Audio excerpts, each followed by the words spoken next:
Perspectivas didácticas para la enseñanza. Implicaciones didácticas y metodológicas de los postulados epistemológicos para el ejercicio pedagógico de la enseñanza de las lenguas. Este trabajo fue realizado por Kelly Cifuentes, Catherine Galindo, Diana Camacho y quien les habla, Luz Adriana León. Buenas noches. En esta primera parte vamos a hablar sobre la epistemología de la didáctica de las lenguas de acuerdo a Jesús Alirio Bastidas. Entonces, como primera parte tenemos la clasificación de la didáctica, que es general y especial. En la general tenemos que es aplicable a cualquier individuo sin importar el ámbito o materia. Estudia el problema de la enseñanza de modo general y además la didáctica general es una rama de la pedagogía dedicada a la búsqueda y el desarrollo de los procedimientos adecuados para optimizar la calidad de la enseñanza. Por otro lado, la especial es teórico-práctica, diversas teorías sobre la naturaleza del lenguaje y abarca la elaboración y aplicación de métodos específicos, técnicas y recursos para la enseñanza y aprendizaje de cada materia. Antes, en el año más o menos 1960, la disciplina aplicada era de carácter práctico. Entonces esto quería decir que adoptaban, transmitían y aplicaban los conocimientos de ciencias relacionadas, en este caso de la lingüística y de la psicología. Después ya comenzaron a producir conocimiento científico, se destacan estudios experimentales y se hacen comparaciones entre métodos. Asimismo, tenemos la epistemología de la didáctica de las lenguas o la DLSE, donde en consecuencia se puede afirmar que la mayor parte del conocimiento producido en la DLSE ha sido de carácter práctico o normativo, basado en las directrices de autoridades de los campos de la lingüística aplicada. También busca ser una disciplina autónoma y logra convertirse en ciencia o disciplina pedagógica aplicada en principio de carácter multidisciplinario y posteriormente interdisciplinario, donde abarcaban 4 pilares: la lingüística, la psicología, la sociología y la sociedad y pedagogía. Además, está comprometida con los problemas prácticos que involucran el proceso de enseñanza-aprendizaje. Finalmente, buscan una denominación diferente, como por ejemplo enseñanza de la lengua inglesa, metodología de la enseñanza del inglés o enseñanza del inglés a hablantes de otras lenguas. También podemos evidenciar la etapa de la disciplina aplicada y dependiente de otras disciplinas. Entonces tenemos que hacia los años 70 el enfoque era cuantitativo, en la época de diseños experimentales enfoque cuantitativo, en los años 80 ya involucran el método cualitativo, hacia los años 90 el método mixto y en la actualidad se realizan investigaciones de tipo holística. Asimismo, también tenemos que de acuerdo a las teorías, se logra autonomía, pero aún depende de otras disciplinas. Se crean una serie de métodos, en este caso autolingua, el enfoque comunicativo y enfoque del aprendizaje cognitivo. De acuerdo a la teoría específica de la enseñanza de las lenguas, no hay teorías realmente específicas, pero se intenta hacer relación entre la teoría general de enseñanza y el método de la enseñanza de las lenguas. Además, en esta parte, autores como Brown y Kumarabadi Belu proponen una era postmétodo hacia los años 1970. Por otro lado, inicialmente intentan poner al docente, en este caso, la enseñanza como eje central y ponen el rol del docente como su eje principal, pero al no haber satisfacción en los resultados, entonces proponen y dan un giro para que sea el estudiante el eje central y que sea el aprendizaje también parte de este eje, tanto para el estudiante como para el docente. Finalmente tenemos una estructura formal de la DLSE, donde encontramos que la parte epistemológica y teórica no existen teorías consolidadas y el objeto de estudio es escasa sustentación epistemológica que la sustenta como ciencia, y por la parte de la metodología y la técnica hay solidez en cuanto al proceso de investigación, ya que se han acudido a procedimientos lógicos generales y específicos de otras ciencias. Ahora bien, vamos a abordar el concepto del lenguaje, su concepto y los preceptos, ya que estamos hablando de didáctica de las lenguas. Todo esto fundamentado desde el libro Understanding Language Teaching from Method to Post-Method de B. Kumarabadi Belu. Dentro de esto está el concepto del lenguaje definido de tres maneras, como un sistema, que es visto como el conjunto de elementos que generan esas reglas conforme a esa interacción que tienen. Son los elementos fonéticos, sintácticos y semánticos. Además que se tiene en cuenta competencia y desempeño del usuario. También está el de discurso, que es la parte del lenguaje que lo comprende como un medio de interacción. Le da prioridad a la competencia comunicativa, que une lo gramatical con lo sociolingüístico. Y también la de ideología. En esta definición del concepto del lenguaje parte del que desde los actos de habla, los actos comunicativos, donde se involucran las figuras y conceptos de poder que están implícitos. Ahora, hablando de preceptos pedagógicos, podemos ver que el autor plantea los componentes de la competencia lingüística: gramatical, sociolingüístico, discursivo y estratégico. Además, vale la pena tener en cuenta que, como estamos hablando de lengua extranjera, esta es la multicompetencia, que es el estado mental en que entra el conjunto de las dos gramáticas, en el caso de los bilingües, o de más de una gramática teniendo en cuenta la pluralidad lingüística. También, este autor plantea conocimiento y habilidad lingüística. Lo plantea de tal manera que dice que el conocimiento de la lengua es aquello que está en la mente del usuario y usa de manera adecuada, es decir, que demuestra una habilidad lingüística. Esto lo distingue por el conocimiento declarativo, que es conocer cómo funciona, y el procedimental, cómo se usa este sistema. Además que él articula el conocimiento lingüístico y el conocimiento pragmático de lo que estamos hablando, la lengua. Learning Factors and Process. Habiendo entonces definido qué se entiende por L2 dentro de este libro, podemos tener también dos definiciones. Una L2 global, que es el tener conocimiento, la habilidad lingüística y conocimiento o habilidad pragmática requerida para hacer uso de una lengua con precisión gramatical y propiedad comunicativa. Y también se distingue una L2 en un contexto de clase, que entonces en este acto viene a tener en cuenta o tener incidencia la tarea del docente como ayudante de los estudiantes para alcanzar un nivel de uso de la lengua pragmática y lingüística a un estado deseado. Dentro de estos factores y procesos se encuentra la transformación realizada por el estudiante del input en output. También desde Corner, que hace una diferenciación entre lo que es el input y el intake, dando como resultado el input como el cuerpo oral o escrito a lo que los estudiantes exponen por medio de muchas fuentes, y para esto se deben cumplir dos condiciones. La primera, la disponibilidad, y la segunda, la accesibilidad.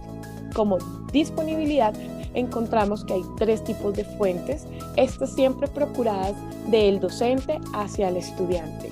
La primera, el input entre pares. El segundo es el input dado por los docentes y los libros de texto. Y la tercera es el input de los medios o personas competentes en la lengua. La segunda condición es la accesibilidad, que es el input aceptado por los estudiantes como algo que ellos pueden reconocer, enfrentar o asumir, algo lingüístico y comunicativamente asequible. Como intake, entonces, tenemos dos miradas. Una que se reconoce como producto y una que se reconoce como proceso. Como producto tenemos que es un conjunto de inputs que necesitan ser procesados, analizados, asimilados e interpretados por el aprendiz, y la mirada como proceso la entendemos como un conjunto de inputs y el resultado del análisis psicolingüístico de los mismos. Cabe aclarar que, como dice Stern, sea cual sea la distinción, lo único que está claro es que el input no es procesado o percibido de igual manera por todos los estudiantes. En esta gráfica vemos cómo el input, el intake y el output no son relacionados o correlacionados, siendo el input muchas veces mayor que el output.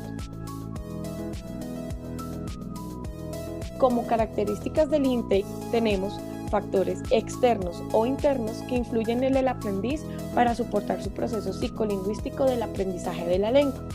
Estos factores son 6.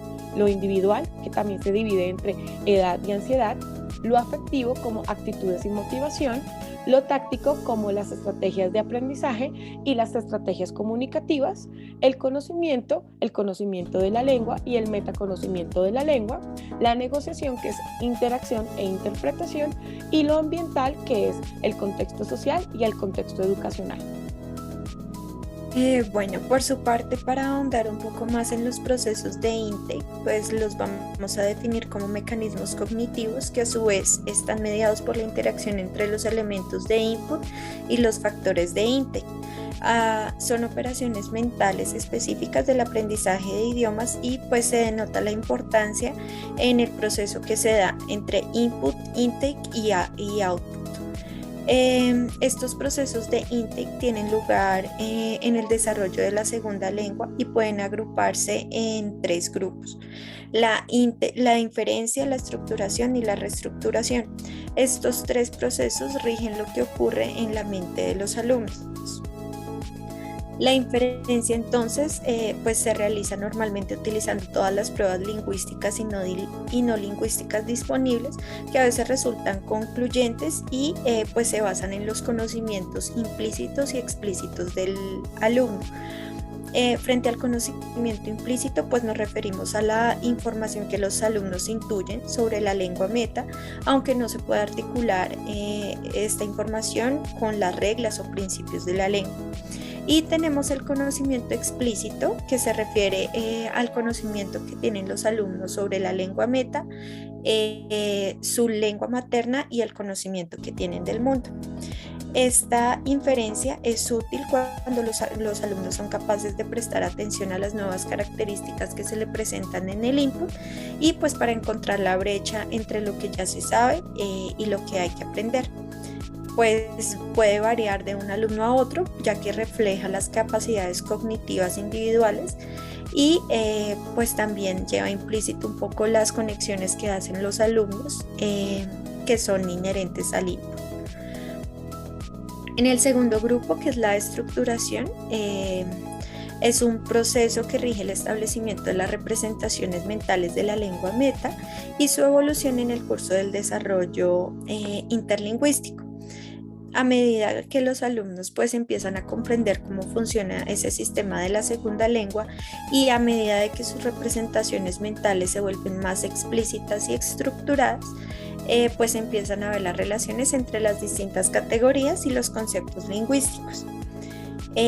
Aquí pues el control es un proceso que le permite a los alumnos dirigir su atención a aspectos específicos del entorno o a una representación mental mediada en la que se resuelven pues los problemas en cuestión de tiempo y pues permite construir a los estudiantes y estructurar y pues también organizar el sistema de representaciones simbólicas que tienen de la lengua meta. Adicionalmente, pues ofrece a los alumnos una comprensión profunda de las propiedades y los principios de su lengua meta y un control sobre su uso, siempre con fines comunicativos. En el tercer grupo, que es la reestructuración, pues marca un cambio de estrategia que coordina, integra y reorganiza los componentes que dan lugar a un proceso de intake más eficiente, el cual puede operar desde el ámbito fonológico, morfológico, sintáctico, semántico y pragmático. Si bien estos procesos de inferencia, estructuración y reestructuración resultan constituir pues todos los mecanismos mentales que rigen el desarrollo de la segunda lengua y pues estos procesos permiten al alumno sintetizar los conocimientos visto desde el desarrollo gramatical y poderlos interiorizar para acceder a ellos de forma eficaz y eficiente. En lo que refiere al output, pues vincula como todos los enunciados que los alumnos producen de forma oral y escrita. Además, pues que estos enunciados bien formados pueden haber sido ya estructurados o reestructurados, dependiendo, digamos, de la construcción que haga el estudiante. Y contiene expresiones desviadas que pues no pueden atribuirse como a una categoría estructurada o no estructurada. La producción que hace el alumno pues contiene enunciados desviados pues que no se atribuyen a ninguna de las tres fuentes que acabamos de nombrar, ya que son el resultado de una interacción entre factores y los procesos naturales de input que se dan. Este output tiene pues una función metalingüística que se refiere a la posibilidad de que los alumnos piensen conscientemente sobre la lengua y su sistema, y de ahí pues que vinculen las reglas fonológicas, gramaticales y semánticas. En esta gráfica pues vemos ya como la vinculación tanto de los elementos como de los procesos de intake, donde pues los tres elementos que acabamos de nombrar son lo global, y de ahí se empiezan a desglosar todos los elementos que intervienen en este proceso de intake y digamos la materialización del input y del output en el proceso de aprendizaje. Entonces todo esto pues nos resume un poco que el profesor se enfrenta a la tarea de dar sentido a este tipo de conocimientos y de poder utilizarlos en la enseñanza con fines pues netamente didácticos, y pues tener en cuenta que la dinámica del aula pues es el escenario donde se construye tanto el aprendizaje, los procesos de aprendizaje como de enseñanza. Gracias por la atención prestada.